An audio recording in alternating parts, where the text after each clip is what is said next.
day here in Austin. A good start there from all riders on the front row, particularly Marquez, who will lead through turn one here in Austin. Been a really good start for Alex Rins, although pressure immediately as well though from Jorge Martin.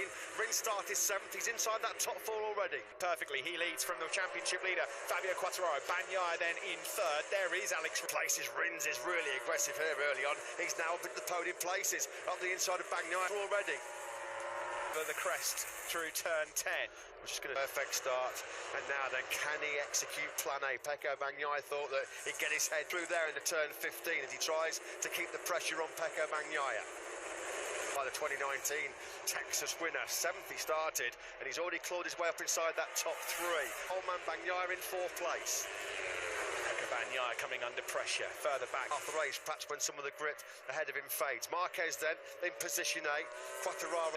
Marquez, same gap as it was on the previous lap, back to Quartararo and Alex Rins. 11. Nakagami's had good pace all weekend. He's been top 6 in 2 or 3 sessions. He was quickest. Oh, he's gone down. He's gone down. I think he's tackling Nakagami. It is. Naka, great pace this weekend, this morning in particular. Fastest in the morning warm-up session, but unfortunately Taka tumbles in Texas, not what we wanted to say at all. Sometimes when there's these we saw it in Aragon last year, he can cave in. Full fuel tank still at this part of the race and out. There is Jorge Martin, since getting past that as we come across the line then to complete lap 2. It's still Marquez that leads, fastest lap of the race. He had top 5 rhythm yesterday, but at the moment he's been absolutely awesome. Changes of direction, Nakagami has remounted, but he's stone last, 21st for the Japanese. He's found it hard to get the bike stopped through there all weekend. Can't hang in there any longer. Still then, Marquez. Halfway around this third grip, the better grip towards the back end of this race. It should be more durability for Jack Miller. He certainly did not give away exactly what the speed is that Miller had. He looked brilliant before qualifying, very good indeed, and a proper threat, the rookie Spaniard. Now who's got the advantage as they sweep down the hill into this fast turn number 2? It's advantage Alex Rins. The race at 2:04.631, the only man at the moment on the circuit in the 2:04. Yesterday, isn't he? The Australian wants to put the record straight. Marquez there. The significance of making that move back on Martin immediately into the first corner, because if he gets stuck behind Marquez and Quartararo just gapping him a little bit, so that was imperative that Rins made that move, although he might get Pecco Bagnaia. Is Martin going to have a look? Yeah. There's no might in it, was there? There was no might. And Binder, the exchange overtakes down into turn 12. They've got Zarco for companies. Yeah, taking lumps out of each other there, Mir and Binder. Mir retaliates and meet turn 13. 15. We're now going into the race where Marquez really starts to show his cards, and very honest indeed. Yeah, so kind of bunching up here. That the pace is pretty slow. His man at the front, Jack Miller in the 2:04s. Just feels there's a bit of energy and tyre conservation. Second, as he hits the brakes into the first corner. Orlando Blue. Oh, who's gone down? Who has just crashed? That was at the first corner. The Frenchman, and his poor form, unfortunately, continues. The Pramac Ducati title challenge has disappeared without trace. Marquez, in turn, Jorge Martin and Alex Rins are joining the party. 2021, we know it's a different Marquez this year as he recovers back to full fit. Simon, you got some views on the overtakes going on between Martin and Rins. Hang on a second. Yeah, what I saw was when Martin passed him down the front straight here, past me slightly early, and Rins had to dive past it. He had the back of the ground, had to leap, and he pulled it off on the Suzuki because of the less top speed. Yeah, Alex Rins won't be too worried though at the moment, will he? Because Marquez and Quartararo are not breaking away. Has got his head down now. He's just had his fastest lap of the race. And here comes Jorge Martin. He's moving through on Fabio. Quartararo unwilling to allow Jorge Martin to come through on him. In the meantime, to the leading quartet. Yeah, Marquez will be hoping that Jorge Martin can start roughing up and more as they sweep down through that very bumpy turn 10 on lap number 6. 0.666. He's riding like the devil at the moment, isn't he, Marquez?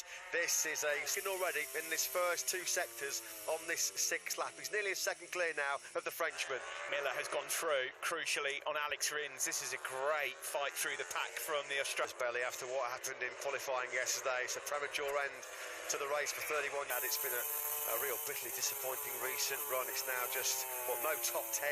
It wasn't he when it was a bump as well that also caught him out, but an early back through on Oh no, we saw that a moment ago. He's through on Alex Rins. Head down on that sixth lap, fastest lap of the race, 2:04.629. Only Jack at 2:04s with the Repsol Honda man. So Marquez took half a second. Marquez bolting. If he stays in second place, he does not feature in his championship as well. At the moment, Pekka Bagnaia struggling. He's not really getting a 2:06.123. He hasn't got the pace at all. He's dropping back in. He's up into 9th. Miguel Oliveira is then 11th ahead of Alex Marquez, and then him in the braking zone for turn 12. Alex Rins likewise. He also was back in the made small mistakes, easy to do over these tricky Austin bumps, but they're going on. There's the move from Miller on his teammate Pekka Bagnaia. His teammates fighting for the World Championship. Strong to make the move. As we cross the line here, not now a 1.5. Second lead over the World Champion. What would be his 4th MotoGP podium? He's third, 6/10 clear of Jack Miller. It just doesn't make any sense whatsoever for Quartararo to start picking up his pace and go his way through the pack. He's got great speed and rhythm. The rookie, he learns so well on that too. A bit further back, Andrea Dovizioso has just been passed by Aleix Espargaro for 13. Morbidelli is 16th. Someone just went straight on in the background there. I'm not sure who that. As we watch here, Marquez then. Great lean angle around 6-1, but that was still 2/10 slower than Marc Marquez ahead of him. Personal best lap of the race as well, ahead of Pekka Bagnaia. Yeah, 2 or 3 laps ago, Steve, there must have been a mistake. Bagnaia pre-race said it's almost impossible to contemplate putting together 2 successive play of the race start. Perfect start for Marc Marquez from 3rd. He's on that inside line immediately. Suzuki colleagues on that sweep down towards turn 2. Here has gone through on Brad Binder, so Joan Mir is up into 7th place. Yeah, and this is quite impressive. Espargaro has had an absolute nightmare here in Austin. An absolute turn 13 for Aleix Espargaro. He will not be looking back on this one too fondly. Ferrara up the road in 2nd. On board here now with the Italians. Got to say, Jorge Martin's riding out of his skin. The rhythm actually, finally, he's into the 2:04s, his first 2:04 of the race. So yeah, there's only one man quicker ahead of him right now, Pekka Bagnaia, and that's Marc Marquez, your race. He blitzes by Alex Rins' factory Suzuki, so that's at least another point picked up. He's up into 5th place. Jack Miller just up ahead of him, has clawed a 10th or 2 back, because Bagnaia knew that just using that little bit of extra acceleration for the Ducati. Bagnaia's 11. That would increase his advantage to 57. We have been here before, of course. Marc Marquez was running away with the race, repeating itself here today for the 8 times world champion. He's 2.8 second circuit capable of keeping himself in the 2:04s, and it is Marc Marquez. Is 100% fit, is a threat at every circuit, but not even 100%. Circuits where you just knew Marc Marquez was going to bring out the big guns, and he has done. In a narrow defeat to Bagnaia in Aragon, you always got a sense that he'd have chalked. Back in Sachsenring and Aragon as well, he was to lose here in Austin again. He wants his crack to around 3/4 In fact, he's eked it out. He was a little bit quick on that last lap. Second of that. This is pace that nobody else can live with around this COTA circuit. Miller's 7/10 behind Martin, and he will back some World Championship points here. With Quartararo, looks like he's going to bag 20. That in these treacherous parts of the circuit, the Honda coping with the bumps very, very well. Jack Miller clearly knew exactly who it was behind him there and allows out. That's the first time that we've seen anything like that so far. That if he can help Pekka Bagnaia, then he will. And he's in that 15-minute Q2 session, left him in 10th place on the grid, and after a assault. Jorge Martin's going to have a pretty significant. Yeah, and on that lap there, Bagnaia up the road ahead of Fabio Quartararo, the Welsh sterling job in 2021. Second last time out in Misano. He's remained consistent. He's made the bad days second or third. He's then got a big buffer back to Jorge Martin, and be relieved that there's no significant pressure coming from behind. And then the big look over the shoulder from Jack. Bagnaia, got the pace for this young man, Jorge Martin, who's just been out. And again, he's only a smidgen slower than Marquez and Quartararo ahead of him. but here he is, about to recapture. He always has done, and he has been brilliant. There's no doubt about it, Matt. The issues earlier on in the weekend in terms of handling those bumps, that Honda. And he can't resist, although in a little bit hot, Alex Rins, and on the cutback, Miller should, for how much longer Jack Miller will be able to resist the Suzuki man behind him. Fifth place, it would be 3 consecutive fifth place finishes, and at the moment the speed that Alex Rins has just got by far the better pace, by far the better grip, and Jack Miller back into 6th now, and he's got bother coming as well from Mir too. And Bastianini in the battle for 8th. Here is Marquez then with 5 laps. Significant risk to try and chase him and go with him. It was obvious that Marquez had the better pace, and quite 2 laps ago, you know, from now they'll be suffering. I'm talking 4 tenths, so Bagnaia smells a podium here to try and salvage something from, given the fact that it's really physically demanding circuit, and we know how. Look at his pit board, and he'll see now the gap 1.3 seconds back to back the podium. And now Bastianini has made up a spot. He's gone past Brad Binder. Fight for 3rd.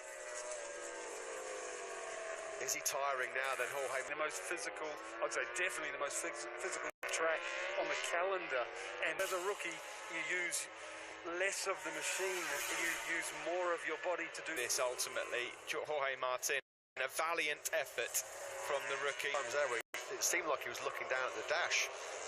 Hopefully not for Jorge Martin. He is definitely tiring, Jorge Martin. He's struggling a little bit. Not fully recovered. His peak physical best from that massive crash he had in FP3. If he'll get a whisper from the powers that be at Ducati, given the state of the championship. Jack Miller didn't have the pace. That snatched his 3rd place away from Jorge Martin. Not close enough as they come back towards the end of this set. The damage, and he's been given a long lap penalty for the shortcuts at turns 4 and 5. Just 4 and 5. I wonder what caused the run-off, whether he just tired and just didn't have the energy to change direction, or that's maybe what it was. Bagnaia goes through. He's into 3rd. guys. It's not a penalty loop for Jorge Martin. Might do further damage to him because it could well allow. So he's only going to be losing 4 points to Fabio Quartararo in the championship battle. 20 with a 4.2 second advantage over Fabio Quartararo. Pole further back. Martin then is 4th. He's got to take a long lap penalty. Rins is 5th. Yeah, there was a big front end moment. That's why he had to sit up and go straight on. Could argue that he didn't really deserve that. I mean, just that one tiny little mistake. The King of Kota is going to take his crown to Joan Mir. There is a 6th place on the cards for an AMB, well on course for a top 4 or 5. Martin still hasn't taken his long lap penalty. To be careful, because there'll be further penalties to come. That's the thing, isn't it? He could be... So then, are keeping an eye on things, but he's not going to be getting on the podium, I'm afraid. And demolition job. It's been an exhibition like we've seen so many times here in Kota for Mark. Second, Quartararo looks like he's going to take 20 impressively precious points for the champ. Too many men more disappointed with the 3rd place than Pecco Bagnaia post-race. So often we've shown turn from injury in what has been the most unbelievable and emotional year. It's been absolutely awesome. He is going to conquer Kota for the 7th time. Just the final sector left then for Marc Marquez now to victory. The long lap penalty finally has been taken by Jorge Martin, and unfortunately he's lost. No, what a race. What a race by Jorge Martin, but what a race by this man. The King of Kota is back on his throne. Captain America, Fabio Quartararo, a brilliant 2nd place, and you can see what an excellent ride from the Italian rookie. So we're 19 of the last 25 races.